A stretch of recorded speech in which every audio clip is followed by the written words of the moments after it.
반갑습니다. 모세 오경의 5번째 책 신명기까지 오게 되었습니다. 신명기는 히브리어 성경에서는 데바림이라고 하는데 선포되어진 말씀이라는 뜻이에요. 영어로는 spoken words인데 왜 그렇게 하느냐면 늘 말씀드리지만 히브리 성경의 첫 단어를 따오기 때문에 그런데 신명기 1장 1절에 보면 모세가 이스라엘 무리에게 선포한 말씀이니라 라고 하는 그 단어를 따오기 때문에 히브리어 성경은 데바림 이라고 이야기를 하고요. 말씀이 원래 다바르입니다. 그래서 말씀이 꽉 차 있는 책이 신명기다 이렇게 이해하시면 좋겠고요. 한글 성경에서는 우리가 잘 아는 대로 신명기라고 하는데 중문 성경, 즉 한문 성경을 보시면 되풀이할 신, 명령할 명, 기록할 기. 그러니까 지나간 역사를 필터링하면서 그간에 하나님이 행하신 행적과 그분의 일하심에 대한 말씀과 율법과 규례, 즉 쉽게 말하면 출애굽기나 또는 레위기나 민수기 등에서 선포되어진 말씀들을 다시 한번 펼쳐서 모세가 설교하는 말씀을 편집해 놓은 책, 이 바로 신명기다 이렇게 이해하시면 좋을 것 같고요. 궁극적으로 하나님의 법도를 리마인드 시키는 책이기 때문에 신명기다 이렇게 이름을 붙이게 된 것입니다. 70인역 즉 셉투아진트에서는 듀테로노미온이라고 번역을 했는데 사본 혹은 복사본 뭐 이런 뜻을 가지고 있고요.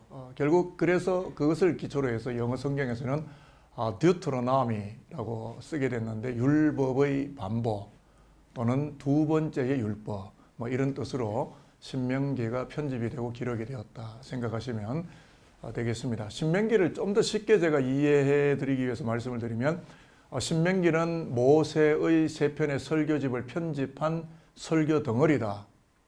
이렇게 이해하시면 가장 간편하게 이해를 하실 수 있을 것 같고요. 지나간 광야 40년의 의미를 상기시키는 모세 입에서 선포된 세 편의 설교집이 구성되어져 있다고 보시면 되겠습니다. 그럼 왜 광야의 40년의 의미를 설교해야만 했을까라고 했을 때 신명기 1장 2절에 보면은 호렙산, 이 호렙산은 시내산인데 호렙산에서 가데스 바네아까지 10하루 길이었더라 라는 구절에서 유추해서 해석을 할 수 있는데 이 시내산, 출애굽을 한 이후에 시내산에서 이제 율법을 받지 않습니까? 그리고 이제 가데스 바네아, 즉 그 가나안 땅 근역까지 오는데 10하루 길이면 왔다. 이 말은 여자, 어린이 뭐 또는 노약자 다 데리고 와도 10하루 길이면 올 수 있는 길이었을 텐데 40년의 길을 돌아가야만 했다라는 것을 말하고 싶었던 거죠. 이것은 단순한 11일이라는 10하루 길이라는 데이터나 어떤 팩트를 말하는 게 아니고 하나님께 지극한 마음으로 순종하며 그 율법을 따라왔더라면 11일 만에 도착하였을 가나안 여정의 이 단거리 길을 언약과 신탁에 불순종하게 됨으로써 40년이라는 머나먼 역사 여정을 소유할 수밖에 없었다라는 것을 신명기 1장을 열자 말자 모세가 설교를 시작했다는 거죠. 이게 무슨 이야기냐면 하나님께 불순종하는 것이 얼마나 역사의 길을 돌아가게 하는 우회로를 만들게 하는 불편함이었는지를 이스라엘 백성들에게 상기시키려는 모세의 설교였다라고 보시면 좋겠고, 여하간 이 세 편의 설교로 구성된 신명기의 편집 목적이라고 하는 것은 그러한 깨우침이나 교육적 그 가르침이 그 안에 담겨 있었기 때문에 모세가 3번이나 되뇌이면서 설교를 하였다. 이것이 바로 신명기다라고 보시면 되겠습니다. 자, 그러면 이 신명기를 받아야 되고 읽어야 되는 청중들은 누구였을까? 물론 이스라엘 백성이죠. 신명기 1장 1절에 보면 이스라엘 무리들에게 선포한 말씀이다 했으니까 이스라엘 백성들은 맞는데 좀 더 좁혀서 들어가 보면 신명기 14장의 가데스 바네아에서 이제 12명의 스파이를 보내지 않습니까? 그때 이스라엘 백성이 굉장히 하나님께 반역합니다.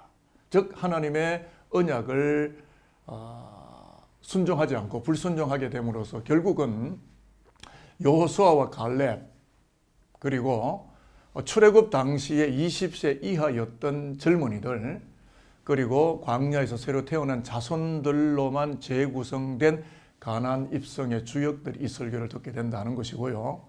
이것을 다른 말로 돌려서 이야기를 한다면 출애굽의 1세대들, 불순종했던 세대들은 하나님의 땅에 들어가지 못한다라고 하는 깊은 가르침과 깨우침이 그 안에 있습니다.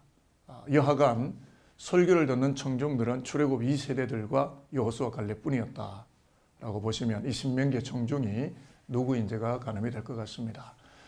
그리고 모세가 한 번 설교하면 되지 왜 3번이나 설교를 했을까? 그 당위성은 뭔가라고 했을 때 저는 이렇게 생각합니다. 3번을 했다는 말은 매우 중요하다는 거죠. 그래서 신명기 1장 5절에 보면 설명하기를 이라고 나와 있는데 히브리 성경에서는 뭐라고 있냐면 바아르라고 적고 있습니다. 이 바아르는 깊이 파고 들어가다. 영어로는 deep dig, 깊이 파다라는 뜻인데 강해 설교 혹은 자세하게 해설하다라는 의미가 있는데 모세는 지금 이제 곧 느보산에서 모압 평지에 있는 느보산에서 이제 자기의 생을 하직하죠. 그러니까 출애굽기, 레위기, 민수기 등에서 주어졌던 하나님의 율법을 종합적으로 정리하고 압축을 해서 그 하나님의 그 영광에 속한 그 법을, 그 엑기스를 백성들에게 새롭게 풀이해 주게 되면서 그들이 하나님의 뜻을 깊이 이해하고 그 뜻에 순종할 수 있도록 그들의 역사적인 길을 계도하고 싶은 충정된 마음이 모세 가슴 속에 불타오르고 있었다고 보는 겁니다. 자, 이러한 율법의 재해석과 또는 정리가 필요했던 것은 모세의 설교를 듣고 있는 자들이 어떤 의미에서는 출애굽 2세대들로 새롭게 구성된 백성들이기 때문에 다시 한번 설교가 필요했다고 보는 것이 맞겠고, 그렇다고 해서 새로운 설교를 한 것은 아닙니다.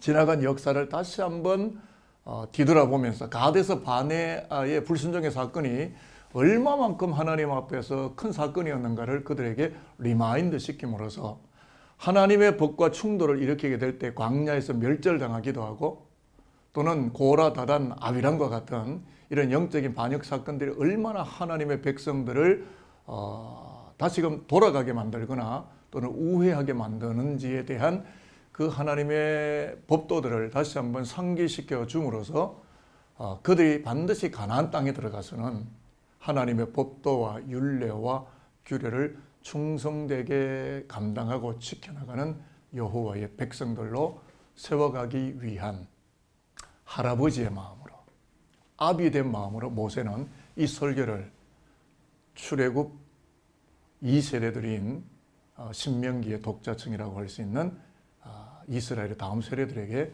3번의 설교를 할 수밖에 없었다. 그리고 그것이 편집된 것이 신명기가 되겠다. 이렇게 여러분이 신명기를 머릿속에 그림을 그리면 보다 더 읽어나가실 때 좀 더 이해가 쉽지 않을까 생각을 합니다. 자, 다시 한번 제가 리마인드를 해드리면 신명기는 모세의 3편의 설교집이다. 그러면 어떻게 구성이 되어 있느냐 하면 1편, 2편, 3편으로 구성이 되어 있겠죠. 1편은 신명기 1장 1절에서 4장 43절까지가 한 편의 설교고, 그 다음에 2편은 4장 44절에서 28장 68절까지가 또 한 편의 설교고, 마지막으로 세 번째 설교는 29장 1절에서 마지막 34장 12절까지인데 1편 설교는 40년 광야 역사에 대한 회고입니다. 그러니까 1장에 불순종 사건이 나오고 난 다음에 2장 3장에 헤스본 왕 시혼을 죽인 이야기나 또는 바산 왕 옥을 무찔렀던 이런 이야기들을 모세가 쭉 설교를 하면서 마치 이런 거죠. 저도 남자지만 군대를 갔다 왔잖아요. 남자들이 군대 시절을 회고하면서 막 영담을 들려주는 것처럼 이 세대들에게 그 전쟁 속에 함께 하신 하나님의 그 영광과 그 능력을 백성들에게 들려줌으로써 앞으로 가나안 땅에 들어가서까지도 하나님을 믿고 두려워하지 말고 신뢰하며 그분과 함께 역사길을 걸어가는 후대 백성이 되라. 뭐 이런 의미에서 1편 설교를 했다고 볼 수 있겠고요. 또 2편 설교는 한 걸음 더 나아가서 하나님을 사랑해야 된다. 특히 신명기 6장 5절에 우리가 잘 아는 쉐마 말씀들이 나오는데 너는 마음을 다하고 뜻을 다하고 힘을 다해 내 하나님 여호와를 사랑하라. 이런 이야기를 하시면서 사실은 10계명 중 1에서 4계명까지를 종합적으로 요약해주는 근간의 말씀을 모세가 했다고 볼 수 있는데 그 사랑에는 주로 한 4가지 정도 이야기를 했습니다. 하나님을 사랑한다는 것이 뭐냐 하면 하나님의 명령한 법을 지키는 것. 그리고 또 하나는 하나님의 말씀을 절대로 가감하지 않는 것. 그리고 세 번째, 자녀들에게 부지런히 이 말씀을 가르치는 것. 그리고 네 번째는 지도자들인데요. 지도자들이 청빈하고 겸손하게 살아가는 것이 하나님을 사랑하는 것이다.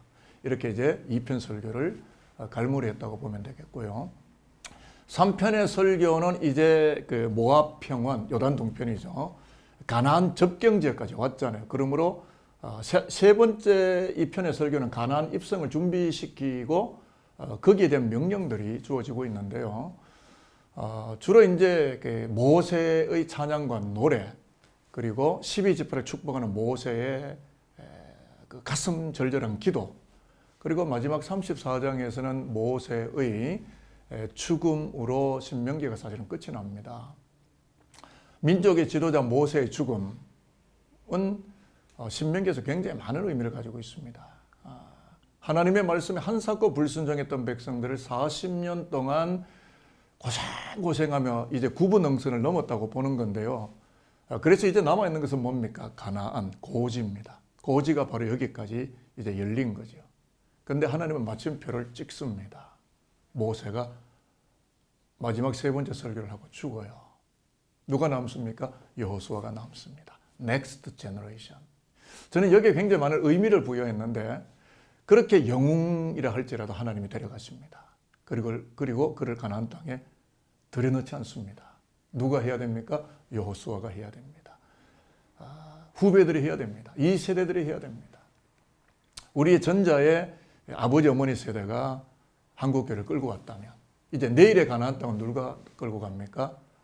우리보다는 우리 아들, 딸들, 우리 후대들이 우리는 죽고 떠난다 할지라도 그들이 내일에 하나님 주실 가나안 땅에 들어가서 주역이 되고 가나안의 실질적 사명을 감당하게 하실 것이기 때문에 모세가 이것을 설교하면서 이스라엘 백성들에게 순종을 요구함으로써 세 편의 설교가 끝이 났다고 보시면 되겠습니다. 결국 신명기 속에는 그런 의미들이 있습니다. 신명기 피날레, 즉 출애굽과 40년 광야 생활의 의미가 뭐냐면 모세의 죽음, 그의 후계자 여호수아를 위임하는 이침식으로 마감이 되고 있고요. 결국 광야 시대를 종결하고 가나안 시대를 예고하는 설교들, 그러므로서 출애굽의 대장정은 커튼을 내리고 이제는 여명의 눈동자로서의 신명기라고 보는 거죠. 여명은 뭐냐면은 이제 새로운 동력 하늘에 태양이 떠오르는 것과 같이 아브라함 때로부터 약속된 가나안 정착의 이 현실이 눈앞에 밝아오고 있는 모세의 죽음과 여호수아의 등장, 그리고 이 설교를 듣고 있는 출애굽 2세대들의 가슴 어린 말씀에 대한 응답, 이런 것들이 신명기라고 이해를 하시면 되겠습니다. 신명기는 언제 기록되었느냐 하면 출애굽한 지 40년 11월 1일에 기록이 됩니다. 그러니까 광야 40년을 지난 다음에 기록이 됐다, 이렇게 보시면 되겠고요. 장소는 계속 말씀이 됐지만 여기 설교가 기록된 장소는 모압 동편, 모압 평지, 다른 성경에서 아라바 광야다 이렇게 나와 있는데요. 참고로 이해하시면 좋겠습니다. 신명기의 핵심어는요, 세 가지로 압축했습니다. 기억, 언약, 순종. 광야의 실패를 기억하라. 그리고 두 번째, 언약을 머릿속에 상기하라. 그리고 세 번째, 말씀 그 자체에 순종하라. 그래서 가나안의 실질적 주역으로 하나님의 백성다우게 살아가는 나의 자녀들이 되라. 이것이 모세 세 편의 설교 안에 담겨 있다고 보겠습니다. 결론적인 부분 말씀을 드리고 오늘 신명기는 좀 정리를 하겠는데요. 모압 동편, 모압 평지에서 모세가 세 번 설교했던 신명기는요, 세 가지 의미가 있습니다. 첫 번째는 하나님과 이스라엘 백성이 사랑의 관계로 결합되어 있다는 거죠. 신명기 4장 37절에 보면 여호와께서 내 조상들을 사랑하신 거로 하나님의 이니셔티브가 먼저 사랑으로 다가오셨습니다. 그래서 하나님의 사랑의 환대를 받은 거룩한 백성이라는 사실을 기억하며 사랑을 입은 자답게 가장 먼저 하나님의 법규를 사랑하는 백성으로 살아가라라고 하는 의미로 신명기를 주셨다고 보겠고요. 또 하나는 하나님과 이스라엘 백성은 선택의 관계에 놓여 있다, 묶여 있다 이렇게 설교가 되어지는데요. 내 조상들을 사랑하신 거로 그 후손인 너를 택하시고 큰 권능으로 친히 인도하여 애굽에서 나오게 하시며 이게 선택입니다. 하나님의 선민으로서 이스라엘 백성을 상기시키는데 신명기의 가장 중요한 주제 중에 하나가 선택입니다. 하나님이 이스라엘 백성을 선택하셨고 끊임없이 반복되어지는 출애굽 사건이나 혹은 시내산 언약이나 또는 광야의 그 어려운 대적들과 싸워서 끝까지 하나님 물리쳐 주시는 이 하나님의 혁혁한 성전의 역사들은 이스라엘 백성들이 대단한 능력을 가졌거나 굉장히 훌륭한 민족이기 때문이 아니라 그렇게 나열하는 이유는, 그렇게 설교하는 이유는 하나님이 너희들을 선택하셨기 때문에 이 역사의 과정이 이루어졌다라는 의미로서 선택을 모세는 끊임없이 이야기하고 있습니다. 그리고 또 하나는 하나님과 이스라엘 백성은 은혜의 관계로 묶여져 있다라는 이야기인데요. 신명기 15장 15절에 보면 너는 애굽 땅에서 종되었던 것과 내 하나님 여호와께서 너를 속량하셨음을 기억하라. 이 말은 뭐냐면은 하나님의 은혜라는 거죠. 그것을 기억하라는 것인데 하나님의 은혜를 경험한 사람들은 결국 어떻게 살아가느냐 하면 주변에 연약한 백성들, 힘없는 자들에게 은혜를 베푸는 거죠. 자, 이게 무슨 말이냐면 우리가 어려운 이웃들에게 사랑을 하고 나눔의 삶을 살아가는 것은 단순한 이웃 돕기가 아니라 하나님과의 관계를 나타내는 통로라는 것을 가르쳐주면서 내가 은혜를 받았으므로 그 은혜를 가나안 땅에 들어가서도 연약하고 고아와 과부와 나그네와 객과 같은 사회적 약자들에게 그 하나님의 은혜가 흘러가게 하는 축복의 통로로 살아갈 수 있는 하나님의 법이 있는 백성이 되라. 이런 의미가 그 안에 담겨 있겠습니다. 정리합니다. 여호와의 사랑을 입은 자답게 최우선적으로 여호와를 사랑하는 백성이 되라. 그게 첫 번째고요. 두 번째는 하나님의 값없는 은총으로 택함을 받은 선민임을 기억하며 살아가라. 세 번째는 은혜를 입었기에 그 은혜를 입은 자답게 약자들을 기억하고 생각하며 사회적인 약자들을 돌보고 섬기는 언약의 백성으로 가나안 땅을 하나님의 거룩한 땅으로 물들여가는 여호와의 참된 백성들이 되라. 이런 내용들이 신명기 안에 담겨 있습니다.